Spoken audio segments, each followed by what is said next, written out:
So the CBC has paused its Twitter account after being labeled government-funded media. They're asking the social media platform to re-examine the designation, saying, quote, "Our journalism is impartial and independent. To suggest otherwise is untrue," and that it's important to note the difference between government and public funding, and that the money that they receive is granted through a vote made in Parliament.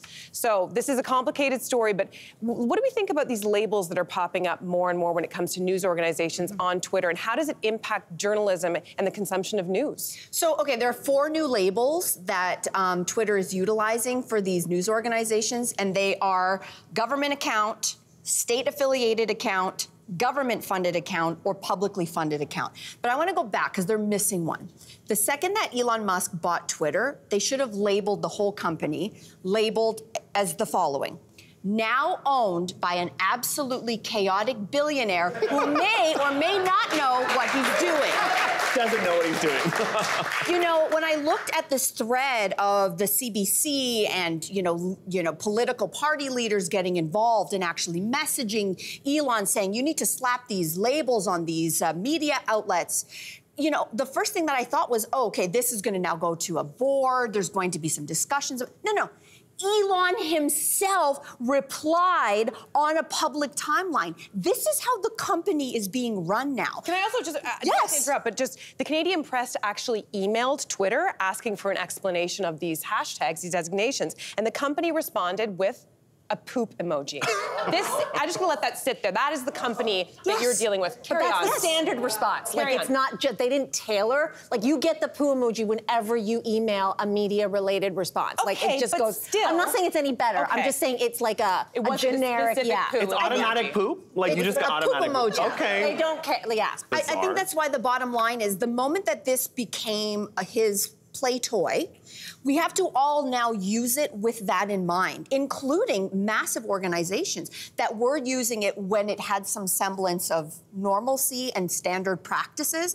This is now a private company. Elon can do pretty much whatever he wants. And I'm not saying we can't get mad about it or have a say about it. Just understand that we are the users and we have to now use with caution that you are playing with a billionaire's play toy. You are not playing an online with some kind of ethical organization. No, a lot of hate, That's not too. what it is anymore. A lot of hate. It's the wild, wild west. I've gotten so many more slurs. At least the slurs on Instagram and TikTok are creative.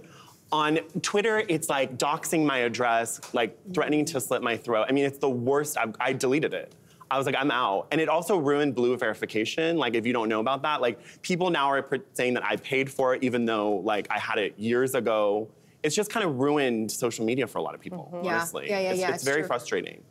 I really don't like the fact that one of our leaders in particular is really pushing this defund the CBC, and I think we should all be paying a close attention and be very concerned about this. The fact is that countries with strong and well-funded public broadcasters actually show that they have higher levels of social trust, social cohesion, and you're less likely to have populations who hold extremist views. We've seen with the direction this country is headed in, and so this idea that there's this push to sort of take a page out of the American book, the book of Donald Trump, do not trust mainstream media, et cetera, et cetera, et cetera. I think, again, it's a dog whistle, and we should be alarmed in this country. And I'll just say that, like, CBC does a lot more than just the news. It services, like, communities across this country in various ways. And I also find it interesting, and I'll leave it over to you, but, like, just this idea that a publicly funded broadcaster that the taxpayers, you know, in part pay for, you know, I do think it has the best chance of being unbiased. The idea that a private broadcaster is unbiased, I mean, can we talk about this a bit more? Well, yeah, I mean, but to go back to the labeling, it's not accurate to say that CBC is government funded, right? It's publicly funded. Yes. And I don't know everybody else there has to be a hybrid, because if I read you the 2 definitions that they designated, it actually doesn't fall into either of them. So government funded, this is from their help center, the Twitter Help Center webpage. Government funded account is government funded media that are outlets where the government provides some or all of the outlets funding, true, and may have varying degrees of government involvement over editorial content. The government does not have any say over what the CBC is putting out in terms of editorial news content. That's right. It's against the Broadcasting Act. in Canada. That's number one. And there are Publicly governing bodies that watch for that, right? Precisely, so anyway, watch for that. But if you are a publicly funded account, it refers to media organizations that receive funding from license fees, individual contributions, public financing, and commercial financing. So if you actually really parse those apart, the CBC kind of falls in the middle. It actually doesn't fall under either of those cleanly. So they've got a problem. So they've said that they're taking a break from Twitter, right? Yep. They're taking a break from Twitter because they obviously don't agree with this designation. Just like you're from the US, so you heard about what happened with NPR. Yes. So NPR, National Public Radio. They all walked away, They right? all walked away. So they got a designation from Twitter that was completely bogus, and they quit Twitter. Yep. Which is one of the only media outlets to quit Twitter. Here's the problem, like Twitter is a problem, Elon Musk is a problem, but he's exploiting something that journalists and media outlets can't seem to figure out, which is that journalists can't quit Twitter. Nobody loves Twitter more than journalists. They love it. They love it. So these are our colleagues. This is us. These are our peers. There was a graph that came up, a survey of journalists asking them, hey, it's racist, it's toxic, Elon sucks. Are you going to use Twitter less? What was their response? Journalists, no, we're going to use it more. Yeah, but I don't know that that's the answer. I hear what you're saying. I'm not saying it's the answer. I'm saying that, you know, Twitter is getting worse and worse. And the problem with trusting Twitter is that, you know, Elon is just going to make this his chaotic playground, right? Yes, people need their news. Unfortunately, they're consuming it via Twitter. So some journalists are saying, yeah, we got to stick with this because that's how we're going to reach the people. But on the flip side, they're also not using new technology and finding where other people are. There's only a certain age group that is paying attention to what's going on in Twitter. Tell me where you live. TikTok. Yes, I don't live on Twitter. Right? The problem with many journalists, which journalists themselves have said, is that journalists are slow to adapt. They're afraid to go to TikTok. They're afraid to go to Mastodon. They're afraid to go to the new tech. They know what they know, which is Twitter. So Elon is exploiting that. You are letting this man with the plaything play you if you're a journalist. I disagree. I disagree because I'll tell you why.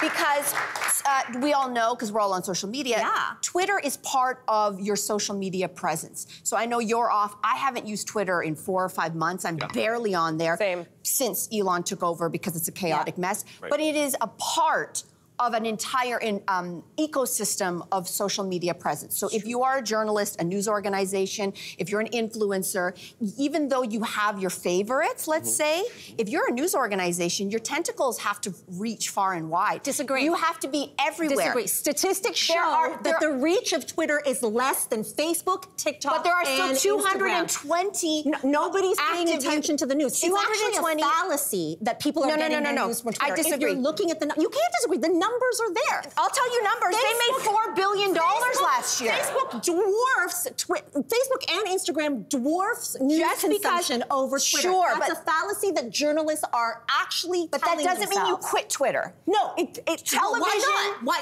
NPR quit Twitter. No. But hold on a second. There are still 220 million. I got to finish my point. Okay. There are 220 million active users still, and even though the numbers half are of them dwindling, are K-pop fans. No, like it's either no, it's not. Racist. They're not. It's K-pop fans are racist. 40% of the users are actually 25 to 34. 70% of them are users, and the majority of users are in America. There is a massive. They're racist. Whoever they, I don't know who they are. I live in America, trust me. Yes, I don't know who they are. But my point is, somewhere else. You can't ignore and think that just because the new hot toy is TikTok, that you can absolve yourself of the older social media accounts. There is still a presence there. There is a value.